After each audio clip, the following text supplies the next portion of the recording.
How's it going? This is Dylan with DylanPickups.com and DylanTalksTone.com, and today I want to go over kind of the basic rundown of what a Kemper profiling amp is.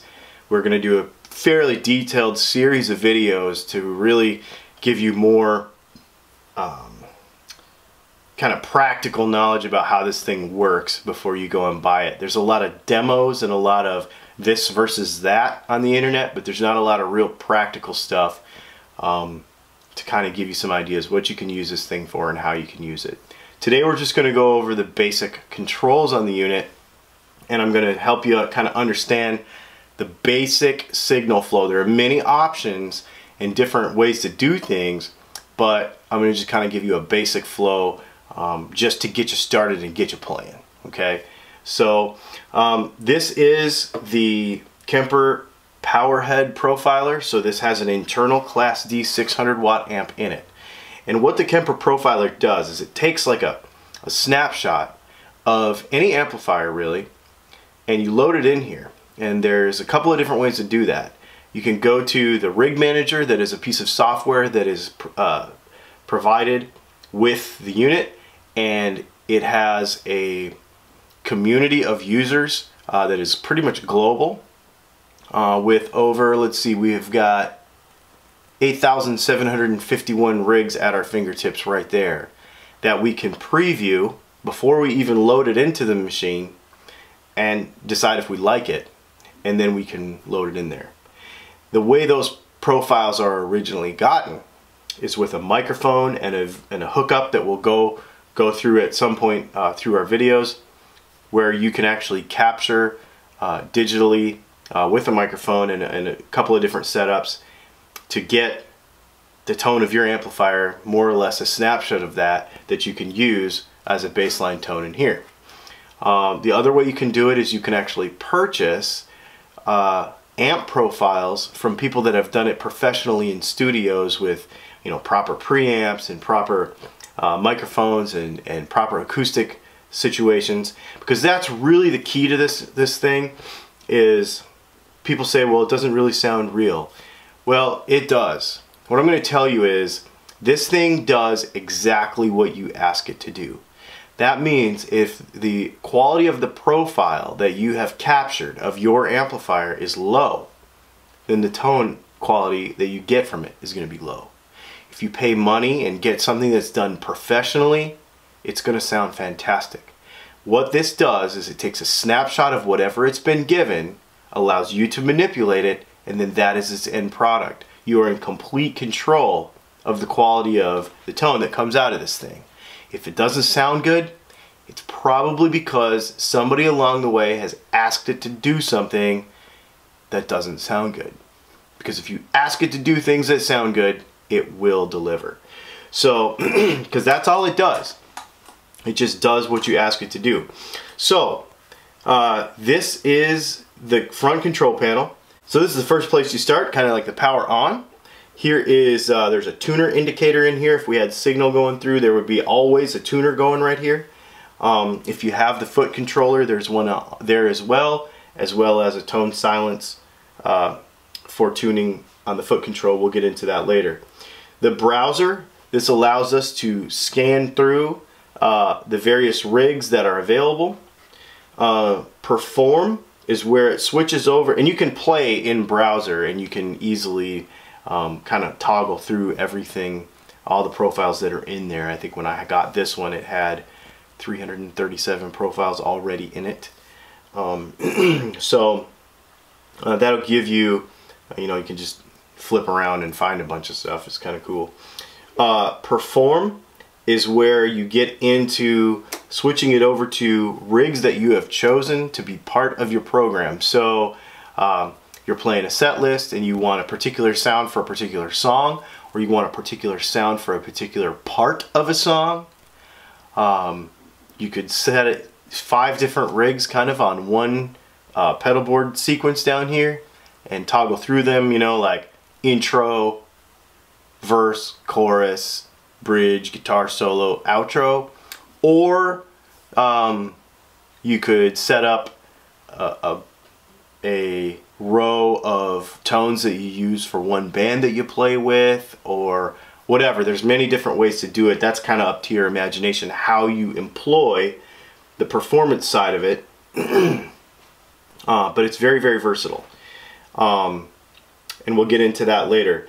Profiler is where you can actually hook a microphone, and it's a send and return with a microphone and another cable to another amp, and you mic that other amp, and that is how you profile the tone from that amp into here. And what it does is it makes all kinds of weird, you know, computery noises, like almost like a white noise or pink noise generator, full spectrum analyzer sort of situation. And then you play some chords. We'll get into specifically how to do that, but that it will capture that. And so we'll have that then at your fingertips. You'll be able to label it yourself. Also, if you're happy with it, you will be able to share it with the online community that we discussed earlier. So that's pretty cool. This center section here in black is all having to do with browsing through the various features. And usually the screen here changes what the knobs and buttons do depending on where you are. So if you're adjusting a stomp box, or if you're adjusting an in the loop effect, or if you're adjusting an amplifier, these will all change according to what it's doing. Of course, you'll be able to store and undo and redo just like almost on a computer. You'll be able to make some shortcuts. You'll also be able to lock settings so that you can't mess with them, you know, when you change back and forth. So these are kind of just browser functions as you get around in this particular section, in the browser section. It just kind of helps you navigate that. The lower buttons, the lower knobs down here, you notice there's no labels on them, and they're actually kind of global buttons that they spin. They're infinity buttons, but they've got light indicators on them. And what they do, at least on this one, the rack mount one does not have these light indicators, but this one does.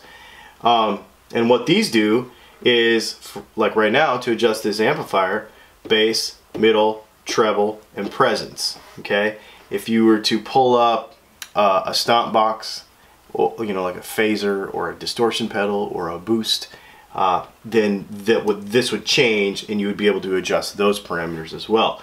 It sounds like it's super convoluted, but it's really super easy actually. You would think that you would fiddle with it all day. In the first few days you will, but you will get to playing, and it will make sense, and then once you start using it, it'll make a lot more sense. There are some effects.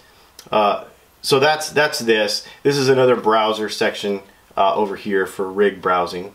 You obviously have your input here for your guitar cable. You can turn your input and your output off or manipulate them.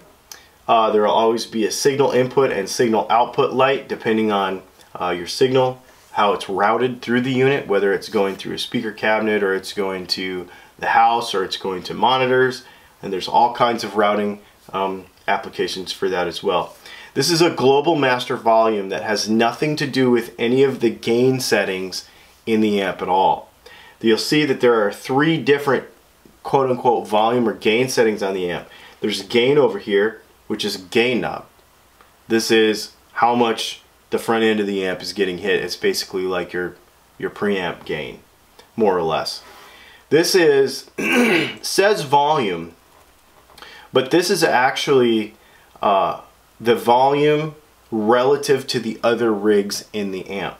So if you say you have a very high output amplifier, like I think I'm using a Friedman Brown Eye profile, but on the same bank I'm also using an AC30. The output levels of those amplifiers, depending on the guitar you're using, might be a little iffy. So between rigs, and so there's ways to adjust all that. This is the global master volume, has nothing to do with the tone. This is just how loud it comes out of your monitor setup, depending on what your monitor setup is. Right now, I have it going through an actual guitar cabinet with 2 12-inch speakers in it. It is suggested many times that you get a full range, full response speaker so that you don't have to worry about coloration between amplifiers and going from a British style amp to an American style amp, but not changing your speaker style and it doesn't sound exactly right. So using a full range, full response cabinet, and then the speaker impulse response setups in here that we'll talk about in a minute will give you more possibilities. But I wanted to use a guitar cabinet as a baseline and then add a full range, full response for some other things that I'm doing in the future, which we will talk about as we build it, as we talk about it together. There is a global noise gate. This noise gate is really, really good actually. I hate noise gates. I cannot stand noise gates, but this is actually a really good one. It's very, and the reason I say very good is it's not, doesn't step in big steps. It's like infinitely adjustable, and you can have it there just enough to take, I can think of some rooms that I play in that I will use it. I'm not a noise gate fan, but this one is good enough and adjustable enough and fine-tunable enough where I will use it in some rooms to quiet down some noisier rooms. I can definitely see that. Because one of the things that's really cool about this is if we go between amp profiles and those amp profiles have a different noise floor, say from a Super Reverb to a Friedman Brown Eye to a Marshall Plexi, those noise floors are present in the signal. And when you adjust the bass and middle and treble and you hear that change in the noise floor with no signal present, you can hear that difference. And so that evening out that noise floor sometimes can be helpful, and that noise gate is good enough to be able to do that without clipping you off and making you sound compressed. So, no, that's pretty cool. Now, we get to the top part, which is really kind of fun. So, we talked about input and output. Now the input section is very interesting. You can adjust your clean sensitivity from your guitar so that you can say, well, I want a really clean signal, but I'm playing some really hot pickups, and no matter what, I cannot get this thing clean enough. Well, on a normal amp, you would just turn down your preamp gain or your power amp gain low enough to hit it very cleanly. But remember that we're using a snapshot of a particular amp setting. So we can adjust the front end bias that we're hitting the amplifier with a clean sensitivity adjustment and some other adjustments in there. Very, very cool. This first section here is our stomp box section. We can add all of the major stomp boxes that we think of. Now they give them kind of funny generic names. The green screamer, the orange something or other, the mouse something, you know what they're talking about. And they're very good examples of those pedals.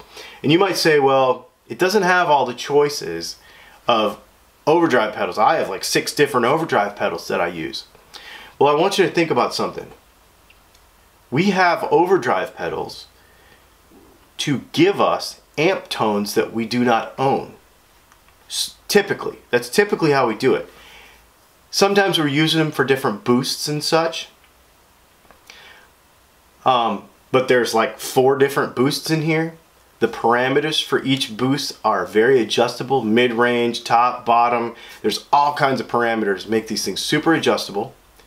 So when you pick a stomp box, you can pick a overdrive pedal with it's kind of generic because you're not trying to mimic amp tone with an overdrive pedal anymore.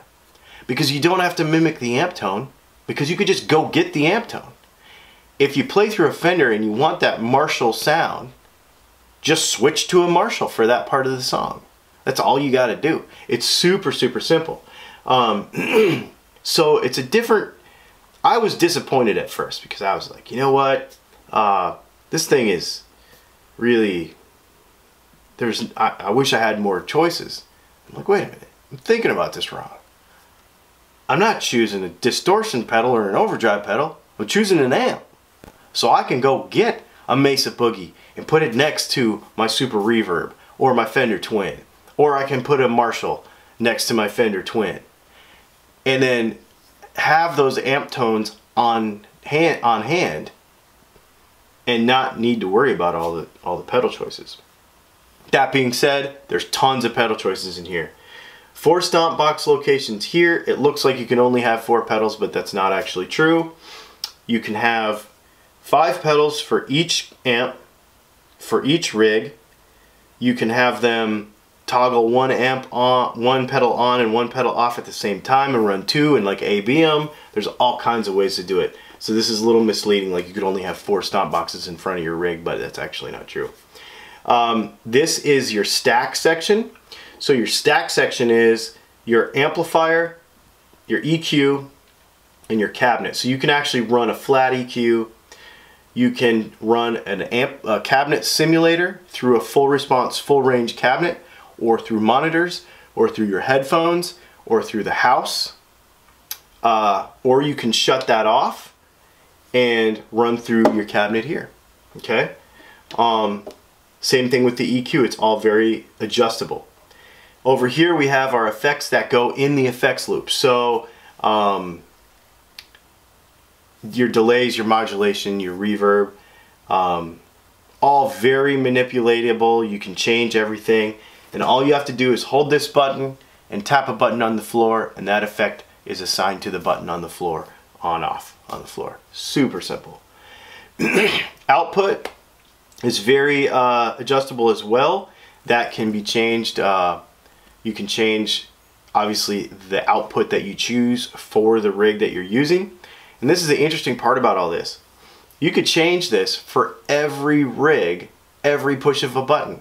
Did you know that mid-song, if you wanted to change one guitar solo to go just to the house and not to the monitors on the stage, you could do that. I don't know why you want to do that, but you could. Whatever you assign here, you can store it, and then you can save a different one that's exactly the same with one setting different, so that you could toggle back and forth between those two.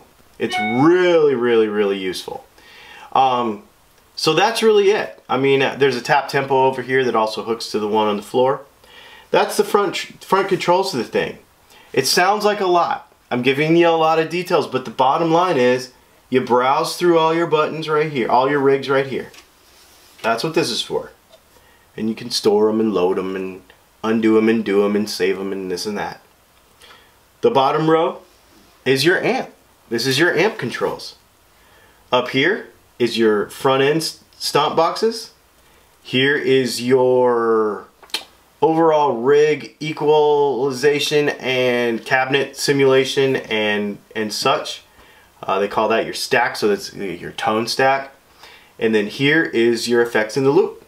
And that's really it. These are, there's some rate and intensity for your modulation effects, feedback and mix for your delay effects. There's more settings found in here, and your time and your mix for your reverb, and there's more settings found in here for all of that.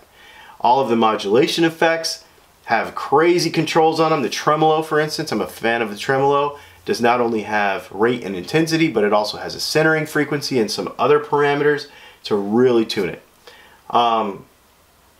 We will get into each one of these things, and we're going to build a rig together, and I'm going to show you exactly what this thing can do. And we'll go ahead and build a rig. We'll put a camera on the pedal board on the floor. We'll put a camera on here, and we'll show you exactly what we do to put something together and get you playing.